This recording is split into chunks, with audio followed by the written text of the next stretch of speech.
राजा चोखा सिंह के राज्य में प्रजा बहुत सुखी थी, लेकिन राजा और रानी कोई संतान ना होने के कारण दुखी रहते थे। एक दिन एक साधु उनके यहाँ आया और बोला, राजन, तुम्हें संतान तो प्राप्त हो जाएगी, लेकिन उसके जन्म लेते ही ना रानी बचेगी और ना तुम्हारा राजपाट। रानी बोली, हमें केवल संतान चाहिए, फिर चाहे जो हो। उस साधु के उपाय से रानी को एक पुत्र की प्राप्ति हुई, लेकिन उसे जन्म देने के साथ ही रानी चल बसी। रानी की मौत के कुछ दिनों बाद वही साधु फिर से राजमहल में आया। महाराज बोले, ऋषिवर, हम आपसे राजकुमार का भविष्य जानना चाहते हैं। क्षमा करना राजन, आपके बेटे की फूटी किस्मत में सिर्फ 5 रुपए और एक बैल के अलावा और कुछ भी नहीं है। साधु की बात सुनकर राजा को बहुत गहरा धक्का लगा।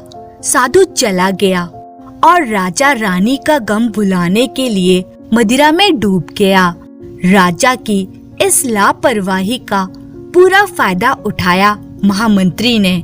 उसने समस्त दरबारी व मंत्रियों के साथ साथ सेनापति को भी अपने साथ मिला लिया।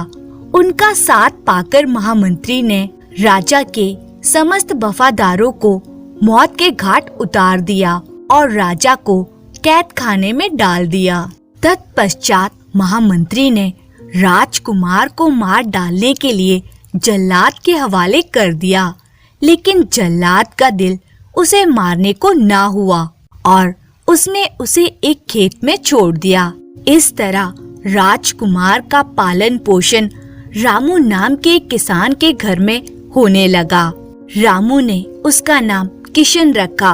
रामू किसान जब बुढ़ापे में मरा तो वे राजकुमार को सिर्फ 5 रुपए और एक बैल दे गया। इस तरह उस साधु की भविष्यवाणी सही हुई।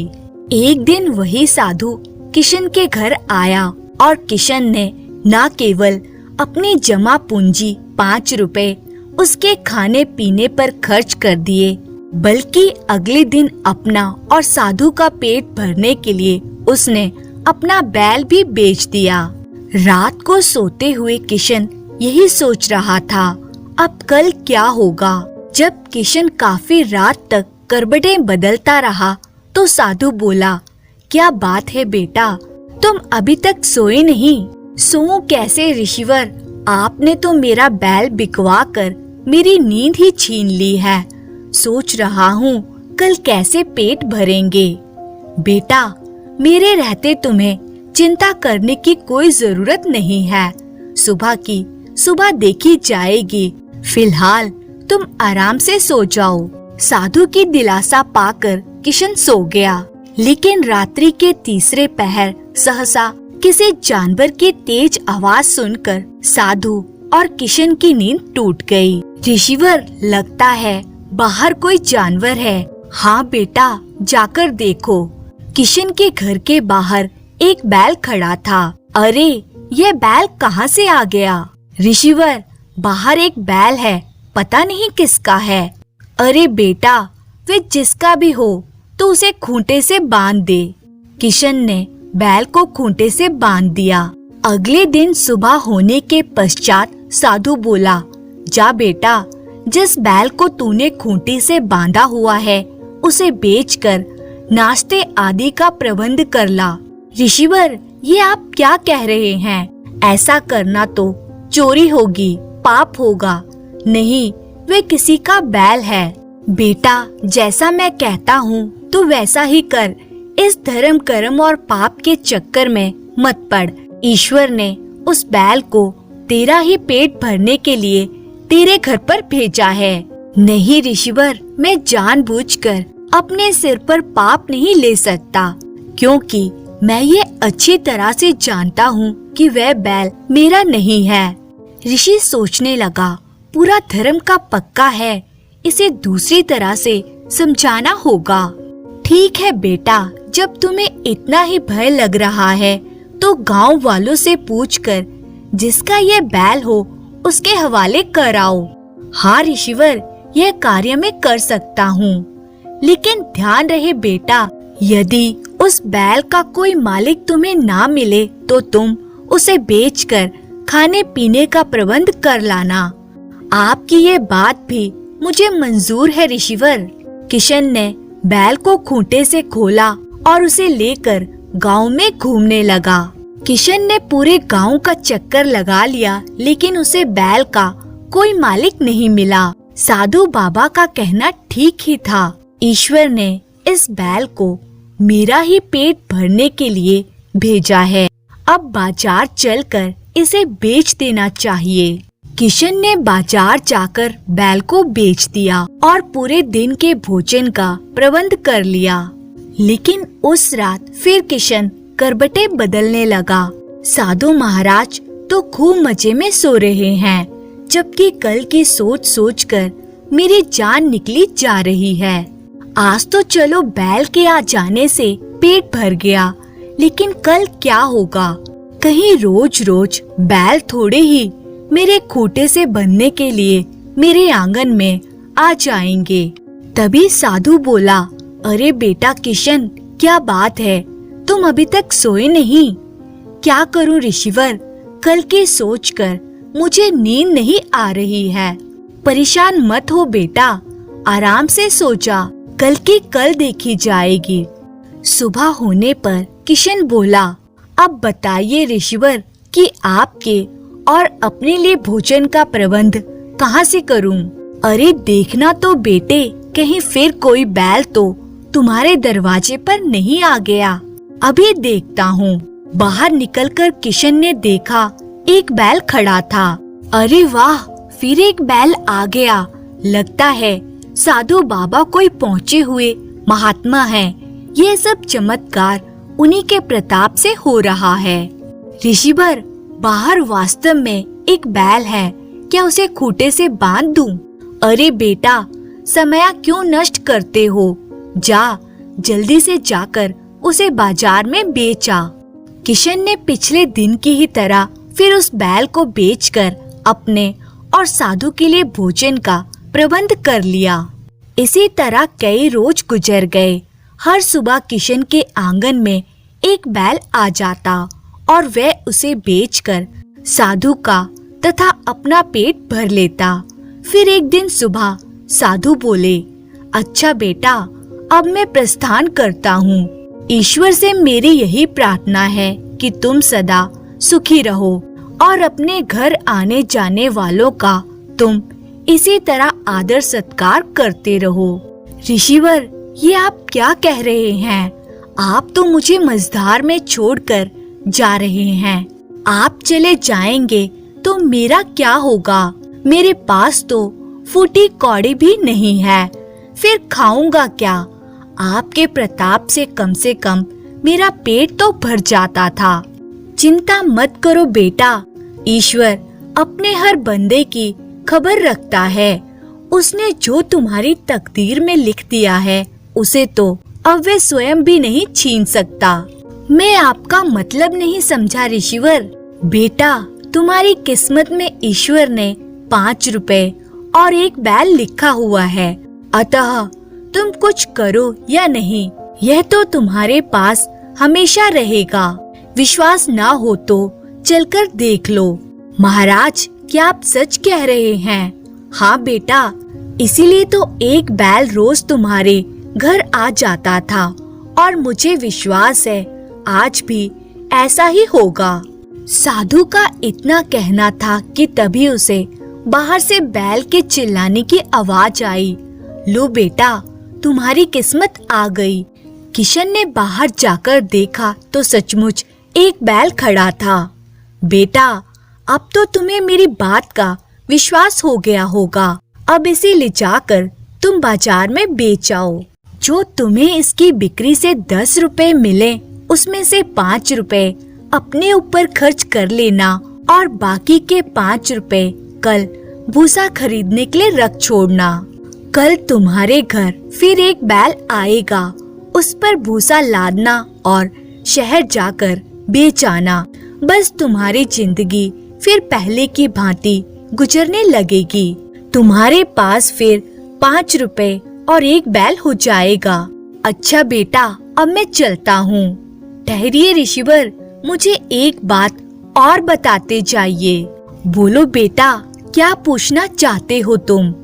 ऋषिवर, कृपा कर मुझे इतना और बताते जाइए कि मेरी सारी जिंदगी क्या इसी प्रकार बीतेगी? क्या मेरी फूटी किस्मत में पत्नी और बच्चों का सुख नहीं है? साधु ने कुछ क्षण सोचा और फिर बोला, जरा अपना हाथ दिखाओ। लीजिए ऋषिवर। वाह, तुम्हारी किस्मत तो बदलने वाली है। वे कैसे ऋषिवर? तुम्हारी होने वाली पत्नी और बच्चे से तुम्हारी तकदीर बदल जाएगी। फिर तुम्हें काम काज करने की कोई चिंता नहीं रहेगी। तुम फर्श से अर्श तक पहुंच जाओगे। क्या सच ऋषिवर? हाँ, लेकिन ध्यान रहे, जिस किसी भी लड़की से तुम्हारा विवाह तय हो, सहर्ष उसे स्वीकार कर लेना। ठीक है ऋषिवर।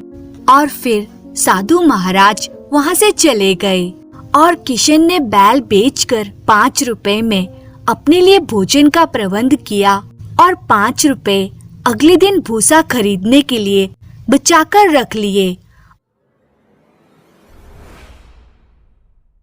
अगले दिन सुबह उसे फिर एक बैल अपने घर के सामने मिल गया। किशन ने 5 रुपए का भूसा खरीदकर उस बैल पर लादा और शहर बेचने के लिए चल पड़ा। इस प्रकार उसकी जिंदगी फिर पहले के समान चल पड़ी। इधर उस देश का महामंत्री चतुर सिंह, जो वहाँ का वर्तमान राजा था, एक दिन सुबह जब अपने शाही बाग में सैर कर रहा था, तभी उसके कानों में किसी की आवाज पड़ी। सखी, देख इस मूर्ख राजा को, कितनी मस्ती से सैर कर रहा है, जैसे इसे किसी चीज की चिंता नहीं। राजा सोचने लगा, ओह, कोई मेरे विषय में ही बातें कर रहा है। राजा ने आवाज की दिशा में सिर घुमाया तो उसे एक पेड़ की डाल पर 2 चिड़िया बैठी दिखाई दी। दूसरी चिड़िया बोली, यह तुम क्या कह रही हो? सब कुछ पास रहते हुए भला एक राजा को किस चीज की चिंता होनी चाहिए? इसे अपनी युवा बेटी की चिंता होनी चाहिए सखी, जो लूली लंगड़ी और अंधी है, जिससे कोई शादी नहीं करना चाहेगा। तो इसमें भला राजा का क्या दोष? वह तो अपनी बेटी की फूटी किस्मत नहीं बदल सकता। यदि वह चाहे तो बदल सकता है, लेकिन उस मूर्ख राजा को उसकी चिंता ही नहीं है।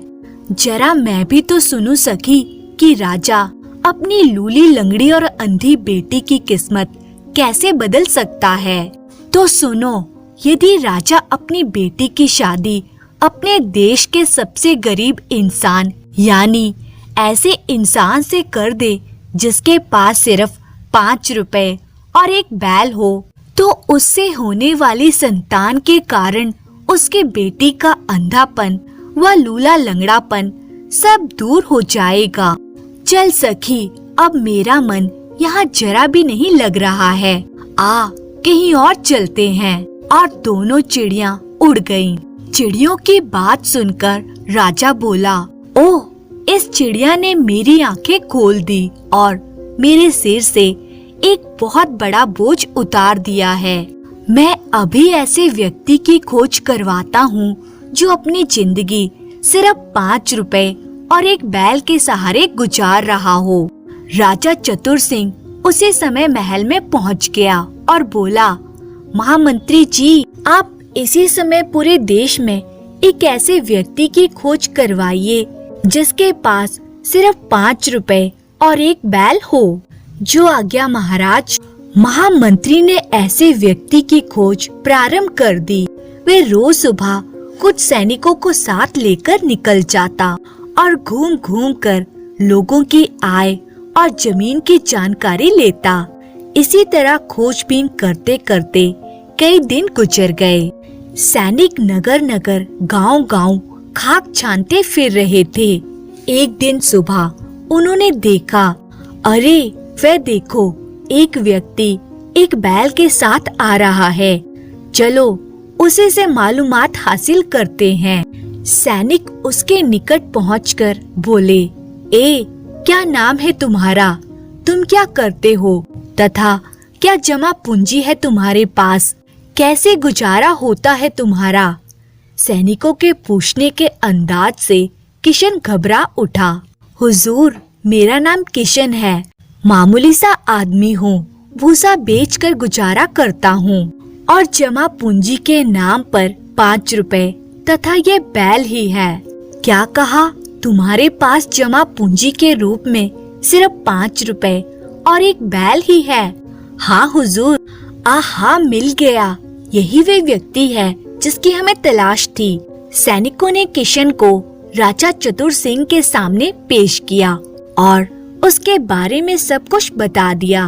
महाराज बोले, किशन, सैनिकों ने जो कुछ तुम्हारे बारे में बताया है, क्या वे बिल्कुल सही है? जी महाराज, बिल्कुल सच है। राजा का चेहरा प्रसन्नता से खिल उठा। सुनो किशन, हम अपनी बेटी का विवाह तुमसे करना चाहते हैं, क्या तुम तैयार हो? और हाँ, अपना फैसला अच्छी तरह सोच विचार कर देना, क्योंकि हमारी बेटी लूली लंगड़ी व अंधी होने के साथ साथ भद्दी भी है। किशन सोच में पड़ गया। साधु बाबा ने कहा था कि विवाह के लिए जैसी भी लड़की मिले इनकार मत करना। महाराज बोले, यदि तुमने हाँ कर दी तो हम तुम्हें दहेज में इतना सारा धन और जमीन जायदाद देंगे कि तुम किसी राजा से कम हैसियत के नहीं रह जाओगे। महाराज, मुझे धन दौलत का कोई लालच नहीं है। मेरे लिए तो यही सौभाग्य की बात है कि मेरा विवाह राजकुमारी के साथ हो रहा है। मुझे यह विवाह स्वीकार है। खुशी से पागल हो राजा ने उसी समय महामंत्री को बुलाया और कहा, महामंत्री जी, आप हमारे होने वाले दामाद किशन के खाने पीने और रहने का प्रबंध करवाइए।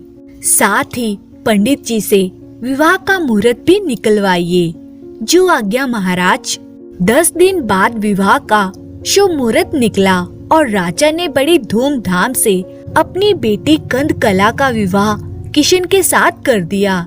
इस खुशी के मौके पर राजा ने गरीबों में खूब दान पुण्य किया और पूरे नगर को भोज पर बुलवाया। विवाह के पश्चात राजा ने किशन को रहने के लिए एक महल दे दिया तथा उनकी सेवा के लिए कई दास दासियों को नियुक्त कर दिया। किशन और राजकुमारी कंदकला के दिन एक दूसरे के साथ आनंद पूर्वक व्यतीत होने लगे। ठीक 1 वर्ष पश्चात राजकुमारी ने एक सुंदर से बालक को जन्म दिया। उन्होंने अपने बच्चे का नाम विकट सिंह रखा। समय बीतने के साथ साथ विकट सिंह बड़ा होने लगा। जब वे 4 वर्ष का हुआ तो एक दिन वे अपनी माता से बोला, माँ, तुम रो क्यों रही हो? क्या किसी ने तुमसे कुछ कहा है? बताओ ना माँ। बेटा, मुझसे किसी ने कुछ नहीं कहा। मैं तो अपनी फूटी किस्मत पर आंसू बहा रही हूँ। क्या यह मेरे लिए कम दुख की बात है कि दुनिया के सभी सुख हमारे घर में उपलब्ध होते हुए भी मैं तुम्हें और तुम्हारे पिता को देख पाने में लाचार हूँ। मत रो माँ, मुझे बताओ कि तुम्हारा यह दुख कैसे दूर हो सकता है? तुम्हें आंखें कैसे मिल सकती हैं और कहाँ से मिल सकती हैं? बेटा, हाथ, पैर और आंखें सब भगवान की देन है, वही इन्हें लौटा सकता है। पता नहीं प्रभु ने मुझे इन अंगों से क्यों अधूरा रखा। विकट सिंह बोला, यदि ऐसी बात है तो मैं उनसे तुम्हारी आंखें लाऊंगा। बस तुम मुझे यह बता दो कि भगवान कहाँ मिलेंगे। बताओ ना माँ, भगवान कहाँ रहते हैं? बेटा, उसका कोई घर या ठिकाना नहीं। वे पूरी दुनिया में और प्रत्येक प्राणी के हृदय में वास करते हैं। उन्हें जो भी सच्चे दिल से याद करता है या पुकारता है, वे उसे दर्शन देते हैं और उसके मनोकामना पूरी करते हैं। माँ, तब तो उनसे मिलना बहुत आसान है। मैं जरूर उनसे मिलूंगा और तुम्हें स्वस्थ करने की प्रार्थना करूँगा। ओह मेरे लाल, तू कितना प्यारा है। इतना नन्हा सा होकर भी कितनी बुद्धिमानी की बातें करता है। तू चिंता मत कर माँ, अब तेरे सारे दुख जल्दी ही दूर हो जाएंगे। कंदकला ने अपने बेटे की बातों को नासमझी की बातें ही समझा था, लेकिन विकट सिंह अपने नाम के मुताबिक ही विकट साबित हुआ। वे उसी क्षण से महल के एक हिस्से में बने मंदिर में जाकर भगवान की मूर्ति के सामने एक पैर पर खड़ा हो गया और ईश्वर का स्मरण करने लगा। जब किशन और कंदकला ने ये जाना और वहाँ पहुँचे तो बुरी तरह घबरा उठे। उन्होंने विकट को समझाने की बहुत कोशिश की, लेकिन विकट अपनी जिद से टस से मस ना हुआ। अब क्या होगा स्वामी? शायद ईश्वर को यही मंजूर है प्रिय, अतः इसकी श्रद्धा में विघ्न ना डालना ही उचित होगा। आओ चलते हैं। एक एक करके 10 दिन गुजर गए, लेकिन 11वें दिन सुबह होने से पहले ही ईश्वर उसके सामने प्रकट हुए और बोले, आंखें खोलो बेटा, मैं तुम्हारी मनोकामना पूरी करने के लिए आया हूँ। विकट ने आंखें खोली और बोला, आप कौन हैं और आपने मेरा ध्यान क्यों भंग किया? बालक, मैं वही हूँ जिसे तुम 10 दिन से सच्चे मन से पुकार रहे थे। ओ, यानी आप ही भगवान हैं। बालक, हम तुम्हारी भक्ति से प्रसन्न हुए हैं। बोलो, तुम्हें क्या चाहिए? हम तुम्हें मन चाहा वर देने के लिए तैयार हैं। मुझे कुछ नहीं चाहिए प्रभु, बस मेरी माता को पूर्ण रूप से स्वस्थ कर दीजिए ताकि उन्हें किसी चीज का कोई दुख ना रहे। तथास्तु कहने के साथ ही ईश्वर अंतर ध्यान हो गए। माँ, भगवान ने मेरी प्रार्थना स्वीकार कर ली है। और वे भागता हुआ अपनी माँ के कक्ष में जाने लगा। इधर अपने शयन कक्ष में कंदकला की जैसे ही आंखें खुली तो वे बोली, आहा, मैं तो देख सकती हूँ, मेरी आंखें वापस आ गई हैं। अरे, मेरे हाथ पैर भी ठीक हो गए हैं। उसने आईने में जाकर देखा तो वे बोली, आहा, मैं सुंदर भी हो गई हूँ। स्वामी स्वामी उठिए, देखिए मेरी काया कल्प हो गई है। ईश्वर ने हमारे बेटे की पुकार सुन ली है। जब किशन ने अपनी पत्नी के परिवर्तित रूप को देखा तो वह भी हर्षित हो उठा। तभी उनका बेटा कक्ष में पहुंचा और बोला, माँ माँ, भगवान ने मेरी प्रार्थना सुन ली है। आहा, तुम तो सचमुच सुंदर हो गई हो माँ। हाँ बेटे, और ये सब तुम्हारी ही भक्ति की शक्ति से हुआ है। जब राजा चतुर सिंह को ये खुशखबरी मिली तो वह भी बहुत प्रसन्न हुआ और फौरन उनसे मिलने पहुंच गया। समय बीतता रहा और 20 वर्ष पश्चात उसी साधु ने किशन को देखा और बोला, अरे वह तो राजकुमार किशन प्रतीत होता है, लेकिन वह बैल के साथ कहाँ जा रहा है? उसे तो इस समय किसी महल में होना चाहिए था। अरे बेटा किशन, पहचाना मुझे? प्रणाम ऋषिवर, जीते रहो। बेटा, ये तुम बैल के साथ कहाँ जा रहे हो?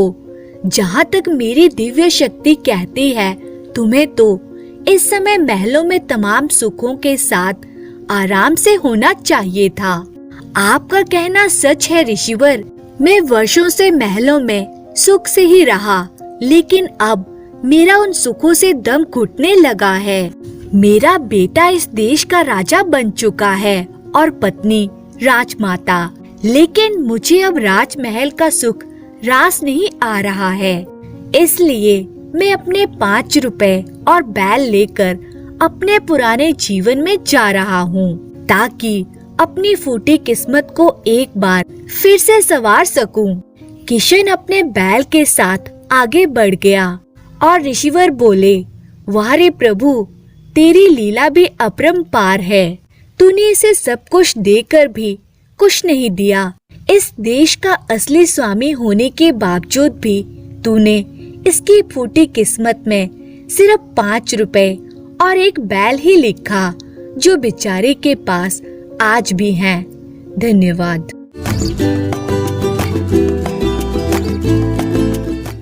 पुराने समय की बात है। किसी देश में एक राजा राज्य करता था। वह बड़ा दयालु, धर्मप्रिय और परोपकारी था। उस राजा का एक वजीर था जो राजा के विपरीत स्वभाव वाला था।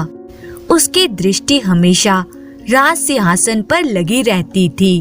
वह किसी न किसी तरह से उस पर अधिकार कर लेना चाहता था। राजा की रोजा नामक एक पुत्री थी।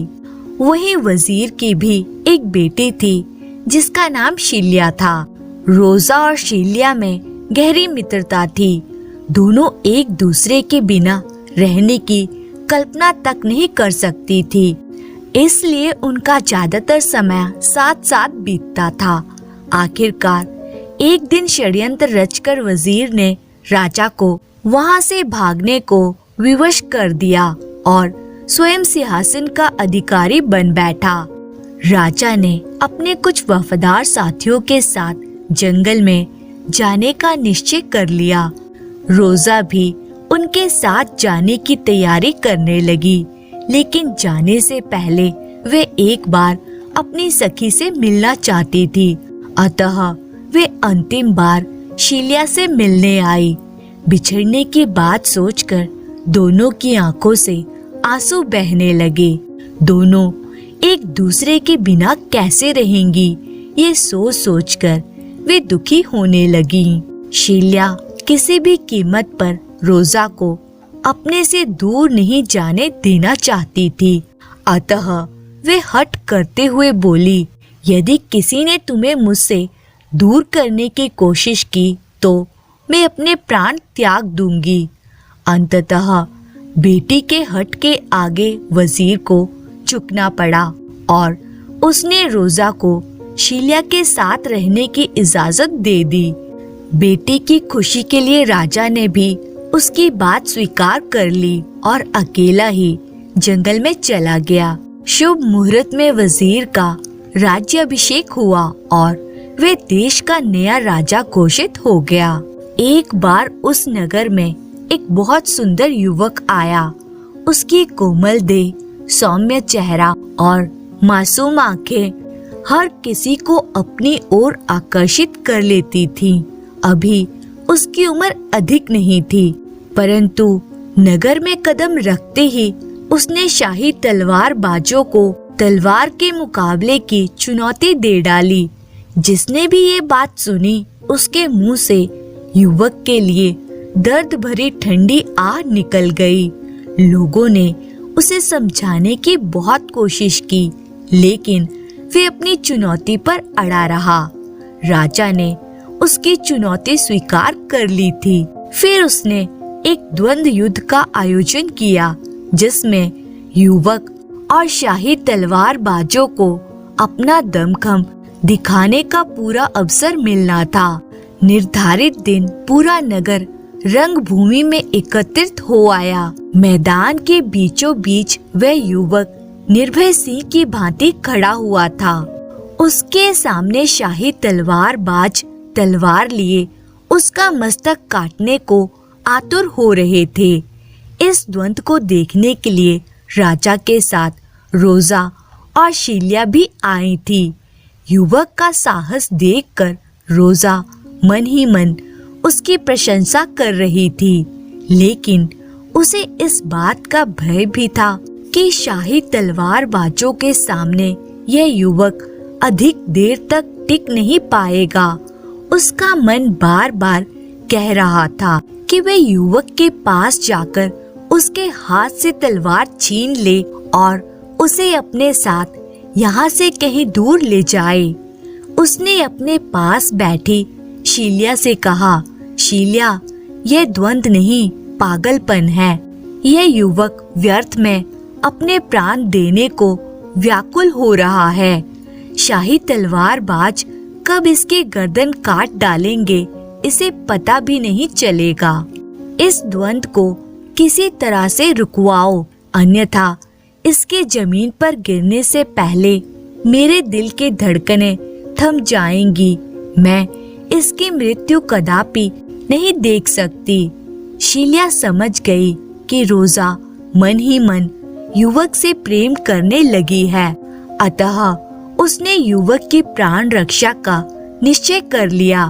वे अपने स्थान पर खड़ी हुई और युवक की प्रशंसा करते हुए बोली, तुम जैसा वीर युवक हमने आज तक नहीं देखा।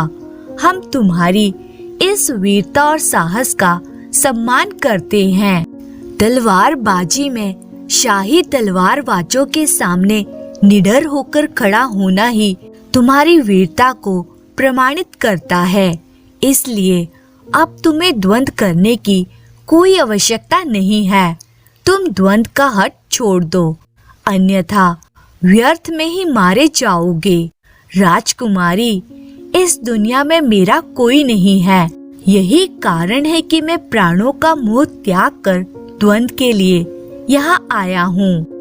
आप मुझे द्वंद्व करने की आज्ञा दें। शीला रोजा की ओर देखकर धीरे से बोली, रोजा, मैंने इस युवक को बचाने की भरसक कोशिश की है, लेकिन जब यह स्वयं अपने प्राण दे देना चाहता है तो भला हम इसे कैसे रोक सकते हैं। उचित यही है कि हम शांत होकर द्वंद्व को देखें। रोजा के चेहरे पर पीड़ा के भाव उभर आए। राजा ने द्वंद्व आरंभ करने की आज्ञा दे दी। शाही तलवारबाजों ने शीघ्रता से अपनी तलवार निकालकर आक्रमणवार को बचाया और फिर द्वंद्व देखने वाले दर्शकों की आंखें फटी की फटी रह गई। युवक ने एक ही वार में तलवारबाज की तलवार के 2 टुकड़े कर दिए थे। पूरा मैदान तालियों के गड़गड़ाहट से गूंज उठा। युवक की बिजली के समान फुर्ती और प्रहार देखकर रोजा आश्चर्यचकित थी। उसके चेहरे पर पीड़ा और दुख के स्थान पर प्रसन्नता के भाव दिखाई देने लगे। राजा की आज्ञा से प्रधानमंत्री ने आगे बढ़कर युवक की पीठ थपथपाई और प्रश्न किया, हे युवक, तुम कौन हो? तुम्हारा नाम क्या है और तुम कहाँ से आए हो? तुम किसके पुत्र हो? हम सभी तुम्हारा परिचय जानने के लिए व्याकुल हैं। युवक ने सिर झुकाकर राजा को प्रणाम किया और अपना परिचय देते हुए बोला, महाराज, मेरा नाम चंद्रकांत है। मैं वीर इंद्रकांत का पुत्र हूँ, जो कभी इस दरबार में एक प्रतिष्ठित दरबारी रह चुके हैं। राजा ने चौंकते हुए प्रश्न किया, तुम इंद्रकांत के पुत्र हो? उसी इंद्रकांत के जो पुराने राजा के घनिष्ठ मित्र थे। जी, आपने बिल्कुल ठीक पहचाना। बस युवक, हमें तुम्हारा और परिचय नहीं जानना। तुम्हें शायद यहाँ के कानून नहीं मालूम, इसीलिए तुमने इस राज्य की सीमा में प्रवेश करने का दुस्साहस किया है। चंद्रकांत, यहाँ शत्रुओं और उनके वंशजों का प्रवेश निषेध है। इसका उल्लंघन करने वाले को हम हाथी के पैरों तले कुचलवा देते हैं। तुम्हारे पिता भी हमारे शत्रुओं में सम्मिलित हैं। हम चाहे तो इसी समय तुम्हें दंडित कर सकते हैं, परंतु तुम अभी नासमझ और नादान हो, इसलिए हम तुम्हारा अपराध क्षमा करते हैं और इस राज्य से अतिशीघ्र चले जाने का आदेश देते हैं। इधर युवक का परिचय जानकर रोजा मन ही मन बहुत प्रसन्न हो रही थी। वे उसके साथ बहुत सी बातें करना चाहती थी, उसके साथ अधिक से अधिक समय बिताना चाहती थी, लेकिन राजा का आदेश सुनकर वे भौचक्की रह गई। रोजा की यह दशा शीला से छिपी नहीं थी। वे अपनी सखी को किसी कीमत पर उदास नहीं देख सकती थी, अतः वे पिता के पास गई और उन्हें समझाते हुए बोली, पिताजी, आपकी शत्रुता चंद्रकांत के पिता के साथ थी। इसमें भला इसका क्या दोष है? किसी की गलती की सजा उसके संतान को देना कहाँ का न्याय है? कृपया आप पुरानी शत्रुता को भूलकर चंद्रकांत को क्षमा कर दें। बेटी, जैसे सर्प की भांति उसके संतान को भी डसने की प्रवृत्ति होती है, उसी प्रकार शत्रु के संतान को भी अपना शत्रु समझना चाहिए। वे कभी भी हमारा अहित कर सकता है। शत्रु की पुत्री होने के कारण मेरे लिए रोजा भी किसी शत्रु से कम नहीं है। मैं केवल तुम्हारी खुशी के कारण उसे सहन कर रहा हूँ, नहीं तो मैं कब का उसे राज्य से बाहर निकलवा चुका होता।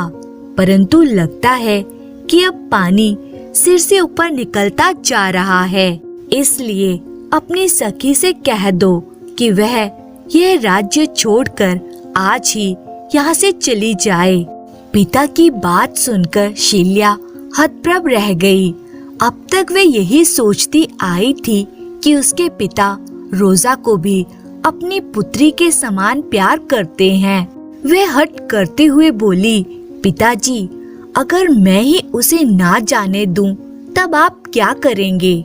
मैं तुम्हें भी उसके साथ राज्य से निकल जाने का आदेश दे दूंगा। अगर तुम अपनी सखी के बिना नहीं रह सकती, तो तुम भी खुशी खुशी उसके साथ जा सकती हो। यद्यपि उसने शील्या को भी जाने के लिए कह दिया था, फिर भी उसे विश्वास था कि एक मामूली लड़की के लिए उसकी पुत्री कभी भी राजसी सुखों और ऐश्वर्यों को नहीं छोड़ सकती। परंतु शील्या ने उसी समय रोजा के साथ राज्य छोड़ने का निश्चय कर लिया था। उसी दिन सूर्यास्त के साथ साथ दोनों सखियों ने महल छोड़ दिया। उन्होंने सुना था कि रोजा के पिता जंगल में अपने साथियों के साथ आदिवासियों का जीवन व्यतीत कर रहे हैं, अतः अब वे दोनों उन्हें ढूंढने चल पड़ी। दोनों ने अपने वेश बदल लिए।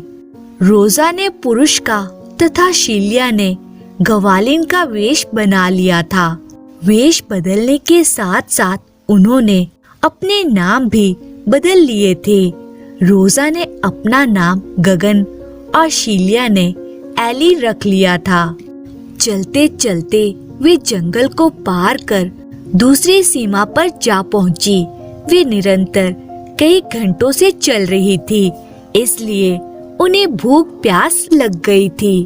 तभी वहाँ एक गडरिया दिखाई दिया जो अपनी भेड़ बकरियों को हाँकते हुए घर को लौट रहा था।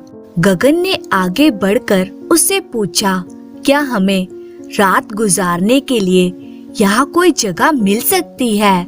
हम बहुत दूर से आ रहे हैं और कुछ देर विश्राम करना चाहते हैं। गडरिया सरल और अतिथि प्रिय था। विनम्र स्वर में बोला, यहाँ जगह मिलना बहुत मुश्किल है।